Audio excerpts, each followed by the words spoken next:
We could barely move 8 $15 t-shirts, including shipping. The best deal in podcasting t-shirts, I have to say. It is. Also the best t-shirts in podcasting t-shirts. They're nice.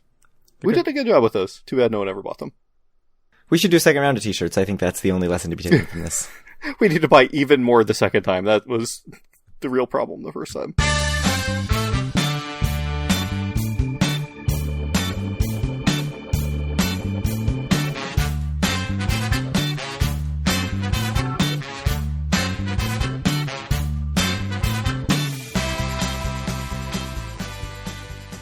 Howdy, it's Friday, May 20th, 2022, and this is episode 173 of Due for a Win, the Atlantic City and Casino Biz podcast. I'm Kyle Askin, joined, as always, by Craig Stone. What's good, Craig? In the moment, not a lot is good. I'll leave it at that. 2 weeks from now, though, we'll be in Atlantic City, and that will be very good. Will be good, unless you can't walk around still. Yeah, right now it doesn't seem like I'm really close to being able to, take a nice leisurely walk on the boardwalk. But I'm assuming 13 days from now it'll be fine. That's what I'm told anyway. Good times. Yeah, we'll vague book that. Shouldn't be having all those voluntary surgical procedures. Hey now. Should we talk about 149 years ago? Sure. So in 1873, the Brighton Hotel was built. And you have linked an article from Due for a Win podcast sponsor, Atlantic City Experience. One of the fanciest hotels in Atlantic City's heyday, the Brighton was built in 1873 at Indiana Avenue and the Boardwalk. Actually set back a bit from the Boardwalk, seemingly between the Boardwalk and the Claridge. So Brighton Park is the grassy area in front of the Claridge, most famously known for having a staircase to it from like the weird back hallway that goes to some random bathrooms and valleys, I think. I always see the exit to Brighton Park. Oh, yeah. That's true. That's a good point. Man. Yeah, you know the bathrooms I'm talking about. Yeah, oh yeah. Right next to the 7 Stars cage or whatever. Yeah. Also back in that weird hallway. It was the first hotel in Atlantic City to remain open during the winter, starting in 1876. Brighton was famous for its potent Brighton Punch concoction, which was created by the hotel's very first bartender, William Dubois. Lots of variations, but seems to be bourbon, brandy, Benedictine, orange juice, lemon juice, and soda water in a Collins glass. An adjacent building known as the Brighton Casino fronted the boardwalk that was more of a recreation center than a casino in the modern sense of the world. The casino building remains standing today as a restaurant. So which restaurant is it, Craig? I believe, if Google Street View is not letting me down, that it's the Joe Rock Cafe. That's right. Due for a Win favorite, the Joe Rock Cafe.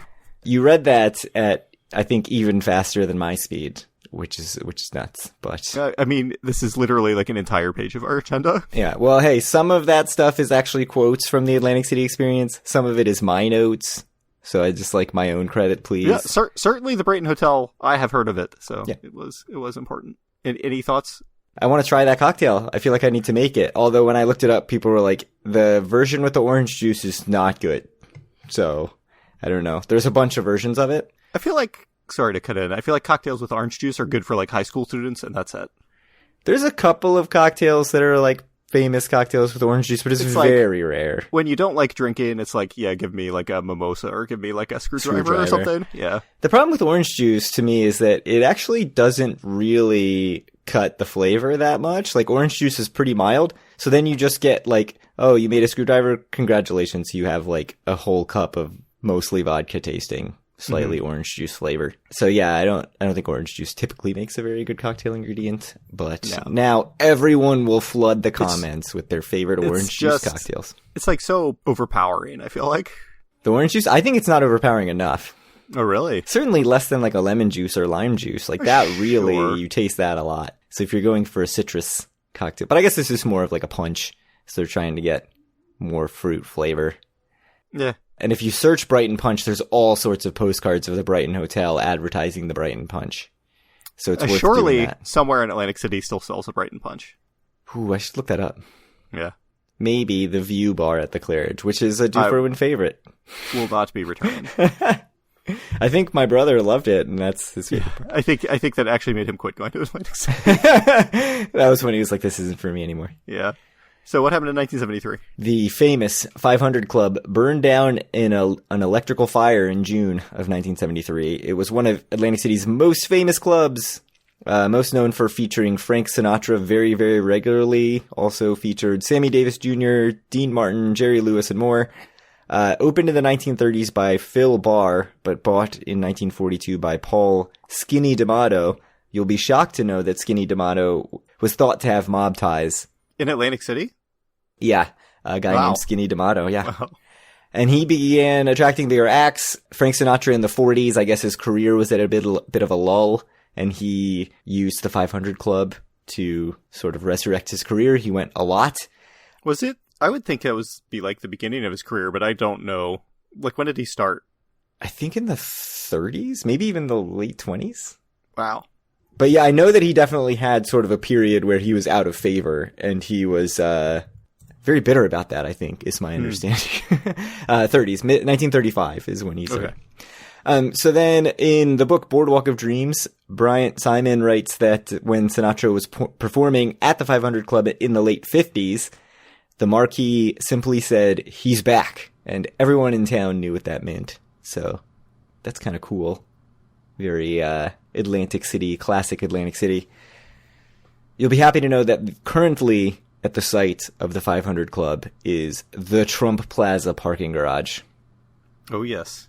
For some reason I had it in my head that the 500 Club I always thought it was in Kentucky.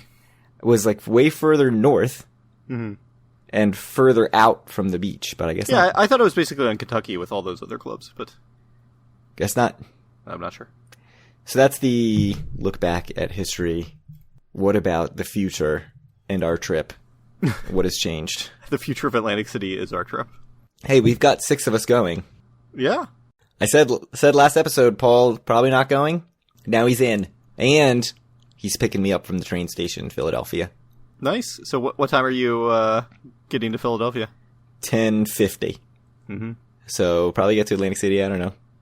Noon, 12:30, sometime in there. Yeah, I think I'm going to come probably a bit before that, but yeah, it should be good. I'm going to try to get out fairly early. So if we have 6 of us on Thursday and 5 of us on Friday, do we need to be looking into dinner reservations?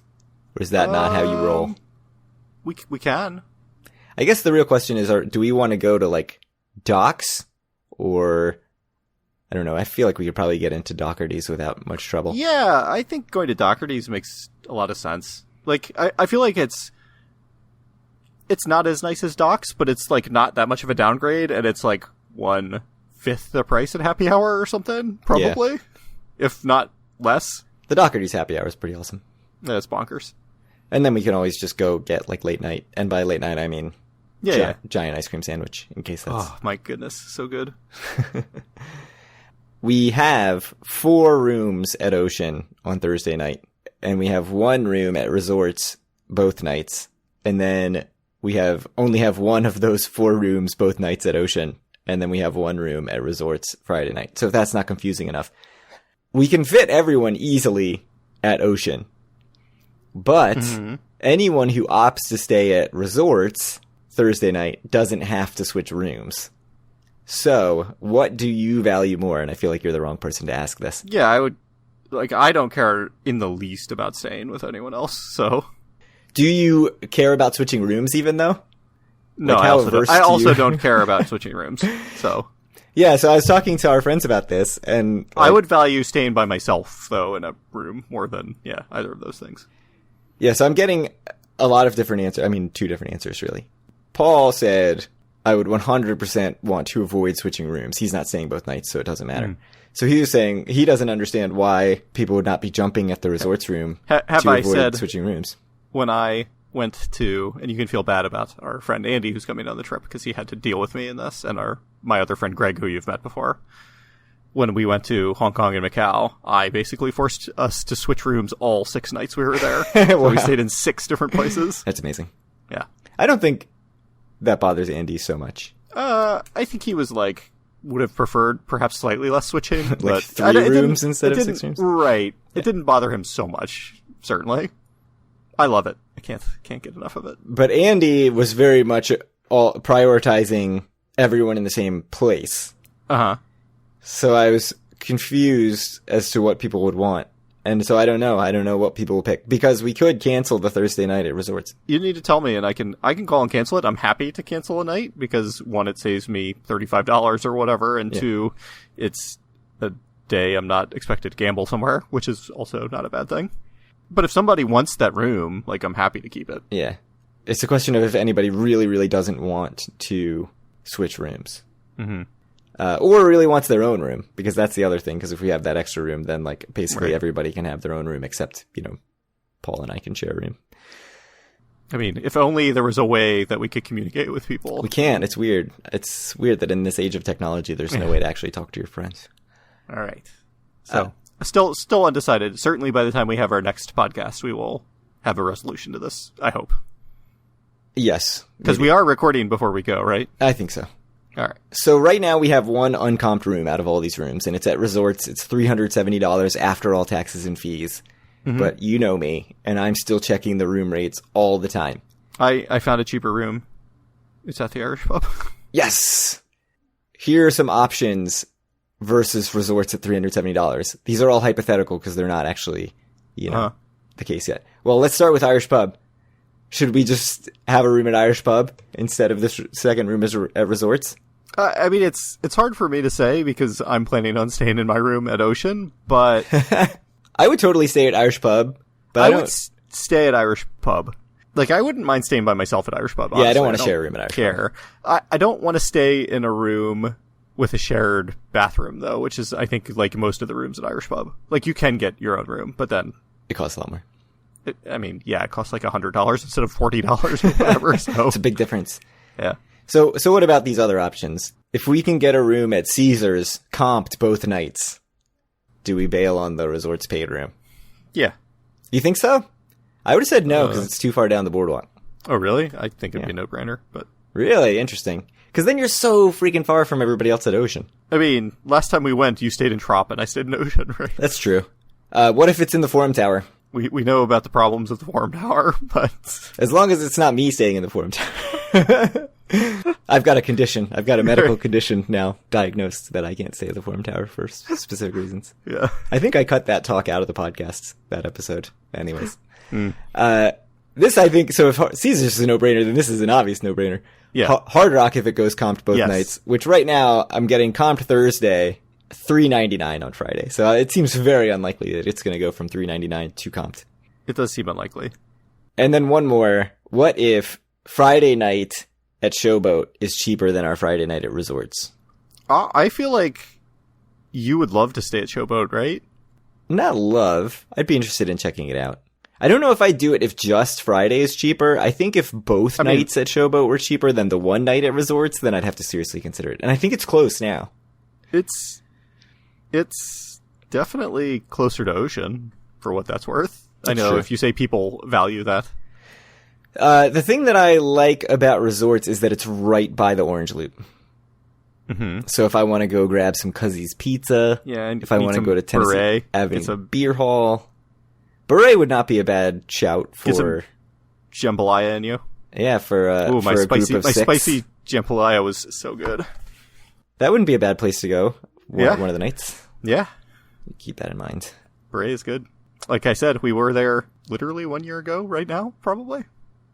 Or maybe tomorrow night, 1 year ago. I like how we're going to have this same exact conversation next episode because we still have an episode before we go. Yeah.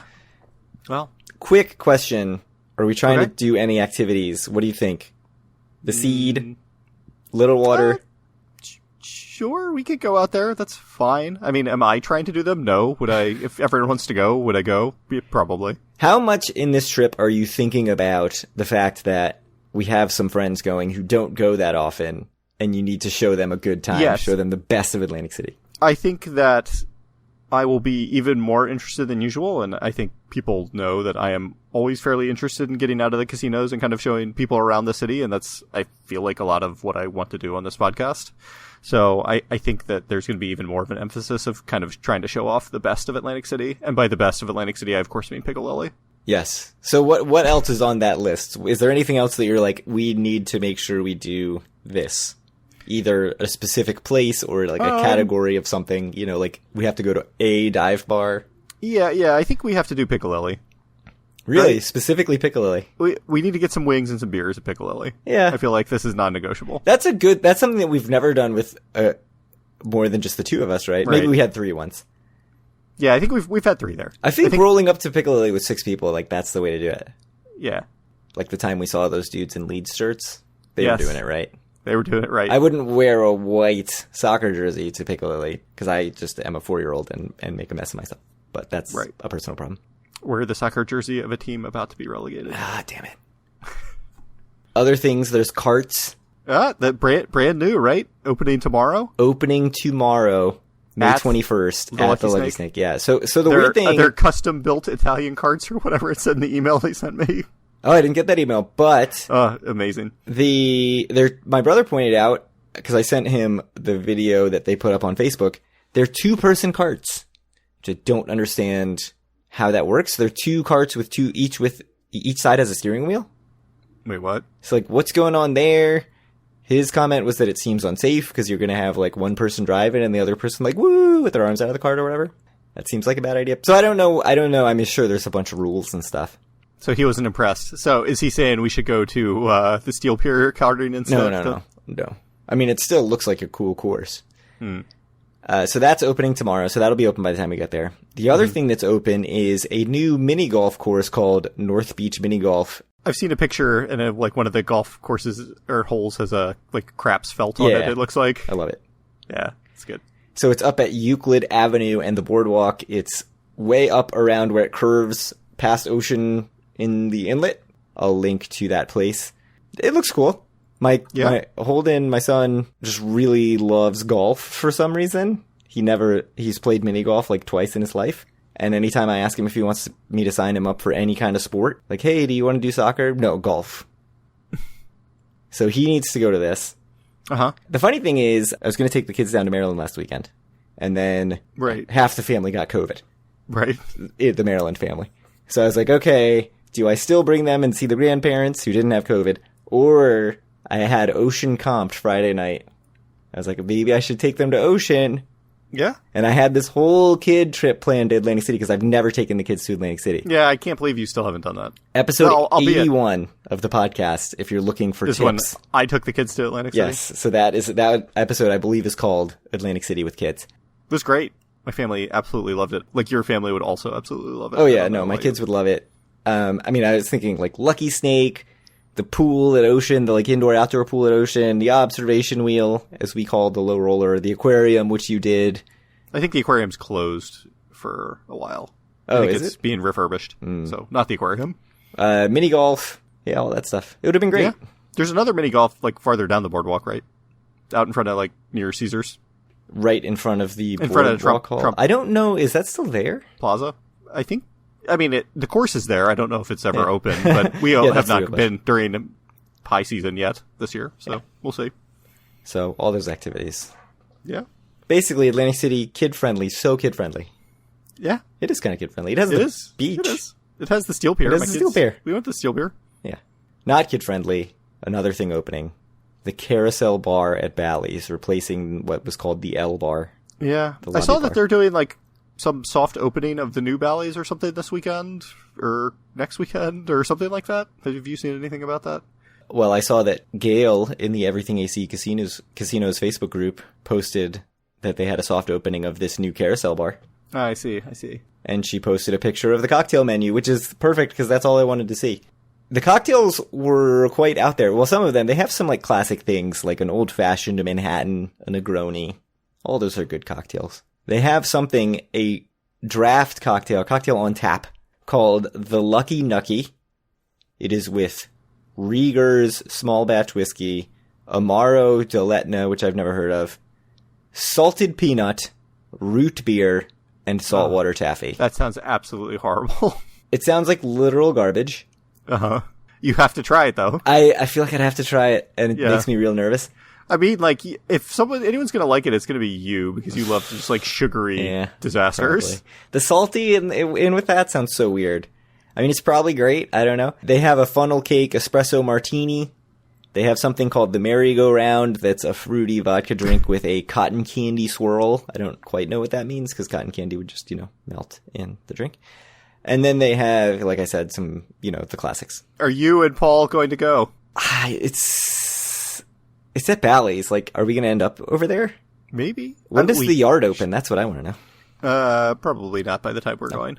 I don't think Especially if all the casinos are closed because everyone's striking. Oh no. Look at these segues. They're just amazing. This is know, just the best segue episode ever. Okay, so one what of a about kind. the striking?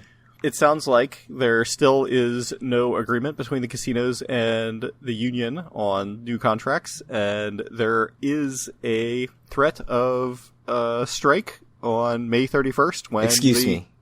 Bob McDevitt, president of Unite Here Local 52, said, and I quote, "We are not threatening anybody." Okay. So there's no threat. Mm-hmm. But go ahead. No, you can keep going. So he followed that up by saying, "We're very serious about leveraging whatever we need to leverage to get our members a good contract." Yes. So yeah, the contracts are out May 31st. Before we go, between now and when we go. So I don't know, maybe we're not going to be able to get any drinks. Maybe there are going to be no dealers. Yeah. I don't know. It is funny how we went from last episode, like, everything's going great, totally optimistic, to like, we might strike. We're going to strike. We're not threatening anybody, but we're totally going to strike. I will say, if everyone is striking while I'm in Atlantic City, I will be pretty annoyed. But frankly, like for us, it would impact us much less than everyone else going to Atlantic City, since we already do so much stuff off property. So It's true. There is at least that. Yeah. But I would like to play some, craps or blackjack or whatever. But you know who doesn't go on strike? Video poker machines. That's true. Slot machines. Heidi never goes on strike, except when it comes to giving you bonuses. Gotta pay for that Grolst or whatever it's called. Prost? The Prost bonus? Prost, yeah. Yeah, the Prost That's your mistake. Yeah, because then they pour the drinks. Oh, yeah? Fills up those. Who's the other one? It's Heidi and Hannah. Heidi and Hannah's Beer House now? That's the one you usually see? I've never seen Hannah. You know who got a really big bonus on Heidi and Hannah on their last vlog? Matt Berger. Should have guessed. Actually, I should shout out someone who actually goes to freaking Atlantic City. The New York NU space YAWK YouTube channel has had a ton of... Sounds already like I would hate it, but go ahead. No, he's really good. This guy, Jeff, has a ton of Atlantic City content recently. Goes to Ocean, goes to Hard Rock, compares the two, just did a walk down the boardwalk. Went to Tony Baloney's, your favorite place, and tried some pizza. Did he claim it was totally acceptable? But nothing... No, he said it was good. He got some crazy slices. He got like the heart attack slice, which was buffalo mac and cheese and bacon. I was just looking at the menu tonight because I was going to order it in Hoboken, and then I didn't. I ordered from a different cheesesteak place. Shaming my Atlantic City podcast roots. Great story. Truly what our listeners want. Anyway, I hope that no one's on strike. I will be annoyed if they are, but I will not be annoyed at the union. I will not be annoyed at the casinos. I'll just be annoyed at everyone. Yeah. I'll be annoyed at the situation. That's how I feel about, like, my kids having to stay home for 4 days because of COVID in the class. It's like, I'm really annoyed about this, and the most annoying part is that I can't be mad at anyone in particular. Right. Except, I'm annoyed at Obama. the virus. And Obama, yes. It should, yes, of course. So Hard Rock is rebranding its rewards program as Unity. The timeline for this is incredibly unclear. Right now, there is Unity at some place in northern Indiana, Hard Rock Casino in northern Indiana, and the Hard Rock Hotel in New York that is not a casino. This summer, it's going to be coming to many hotels and cafes, many non-gambling hotels. And then all they tell us is more participating locations being added throughout 2022 and beyond. So it couldn't get any less clear of a timeline there. The thing that has a bunch of people in various Facebook groups nervous is this line in the FAQ about Unity. Any unspent earnings on Hard Rock Rewards accounts will be converted to Unity points at a ratio of 10 to 3. So of course everybody is thinking like, oh, if I have 10 comp dollars at Hard Rock, it's going to become $3. Hard Rock Rewards is not Wildcard Rewards. I have both a Hard Rock Rewards account because I love Hard Rock Cafe and go so frequently that I need a loyalty card. And a Wildcard reward account. Sounds believable. Did you know many of the people going on this trip were part of a group of people that when we were like 15 would go to the Hard Rock in Baltimore all the time. We would go to the light rail in Hunt Valley, ride it downtown, go to the Hard Rock, and ride the light rail back to I'm so jealous. Hunt Valley. I'm so jealous. That was like a birthday. That was like my birthday. Is like this year for my birthday, we're going to the Hard Rock in DC. Before we Next could drive, year for my birthday, the Hard Rock in Baltimore. we would take the light rail to the Hard Rock in Baltimore. That was like our, like how we would get out and like hang out on like some special weekend nights or whatever, like when we were sophomores in high school or whatever. I think people in our demographic, like, you know, white suburban kids in the mid to late 90s, that was like right in our wheelhouse. Oh, like, for some reason we were all into like classic rock. We were all into like Zeppelin and shit. Oh, loved it. Could not get enough. Yeah, and then it's like, oh, I go someplace that's just like guitars on the wall, and I get to see all this, you know, it's random like, Aerosmith shit. Somehow it's like, I feel like the most quintessentially white suburban thing that we could have ever done. Other than just, you know, going to the mall, I guess. But yeah, that's true. It's still like, it's pretty high in terms of like, our friends, it's like, yeah, right there. Yeah, it's right in the wheelhouse. It's great. Alright, anyway.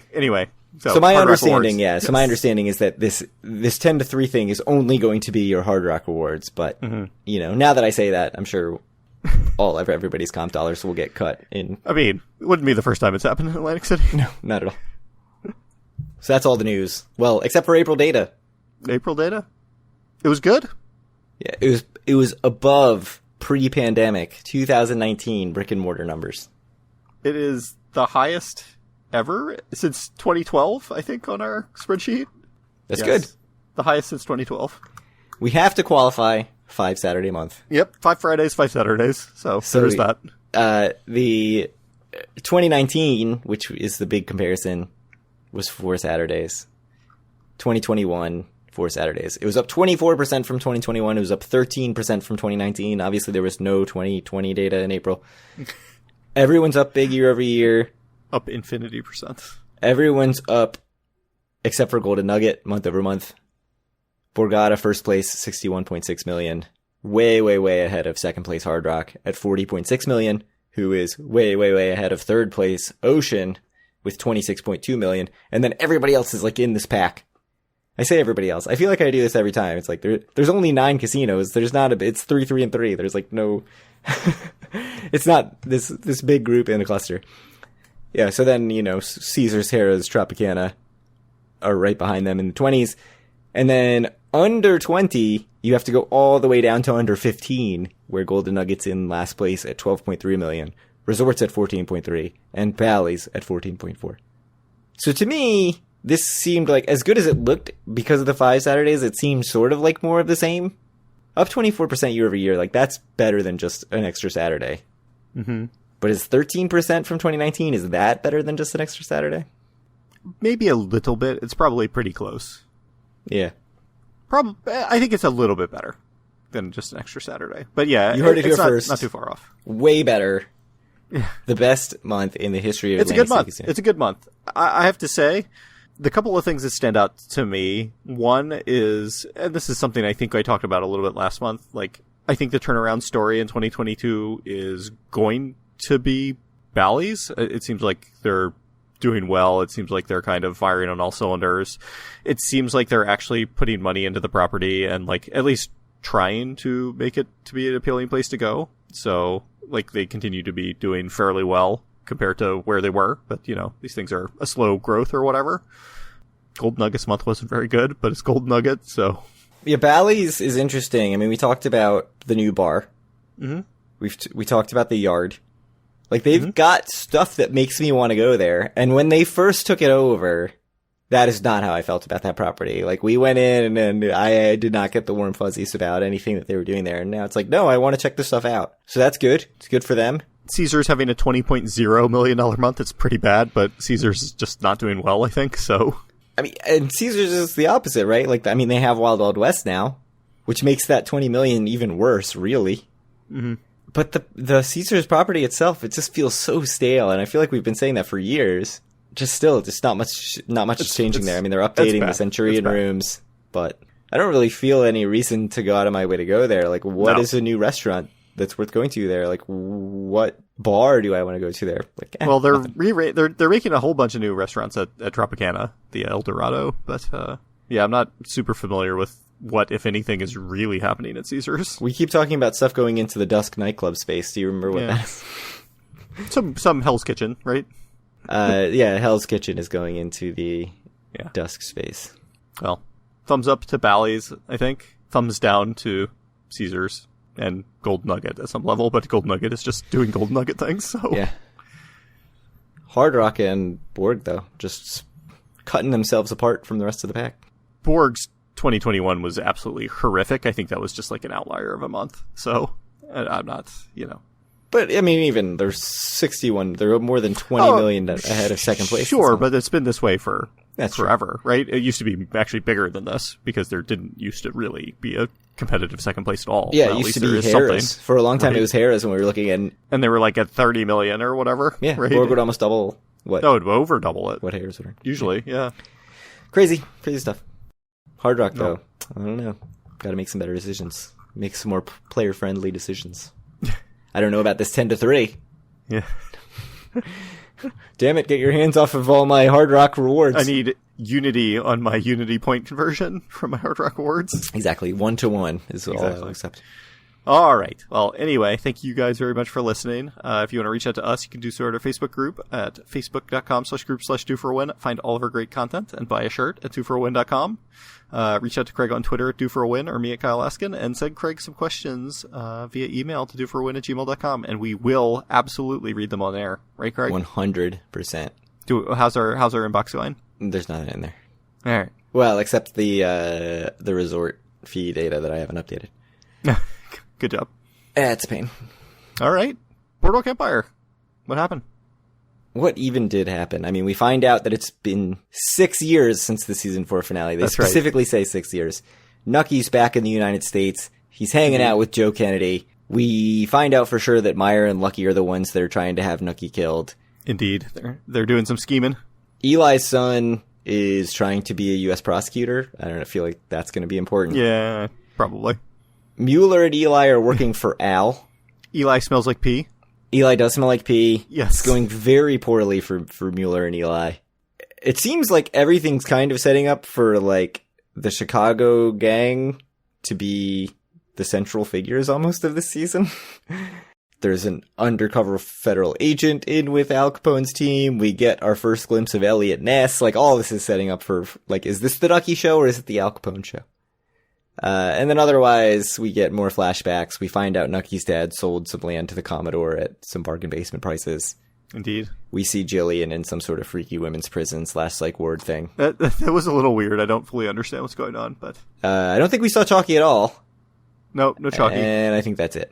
Still no Margaret. Still nothing of what's his face in Wisconsin, if he's alive or not.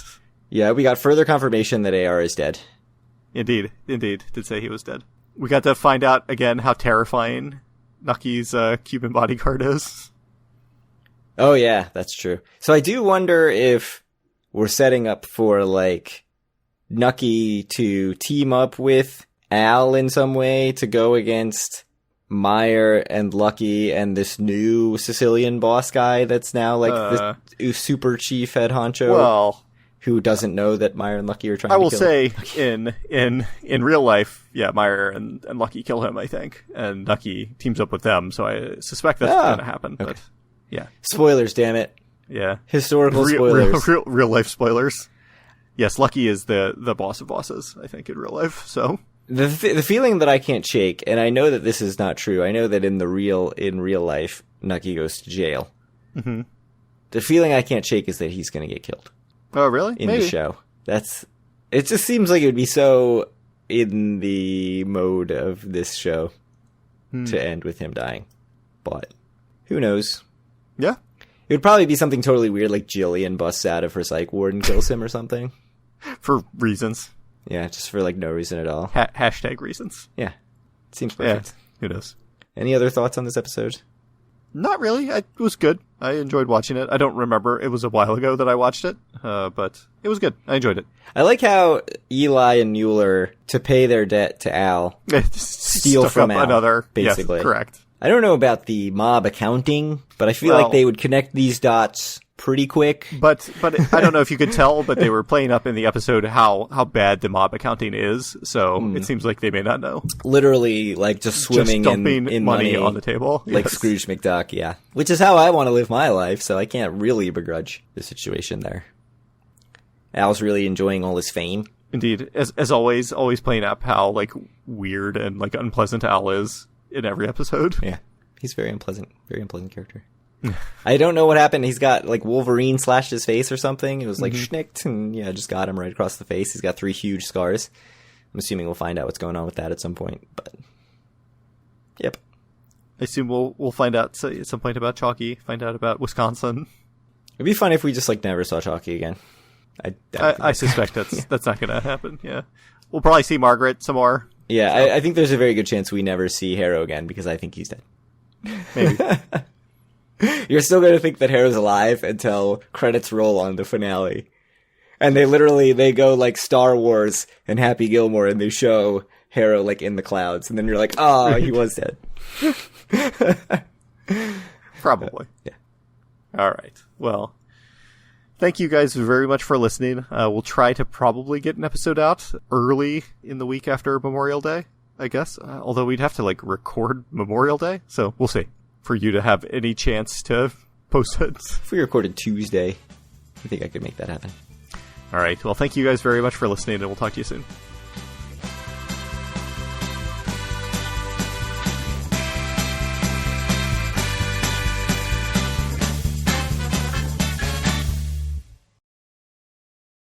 It's not like The Vet where they do it for you or whatever. Like he doesn't just get in there with like clippers before he starts cutting. Yeah. I don't think I'd want clippers around there. At least not, unless it's the Lawnmower 2.0. Those are the only ones I'd accept.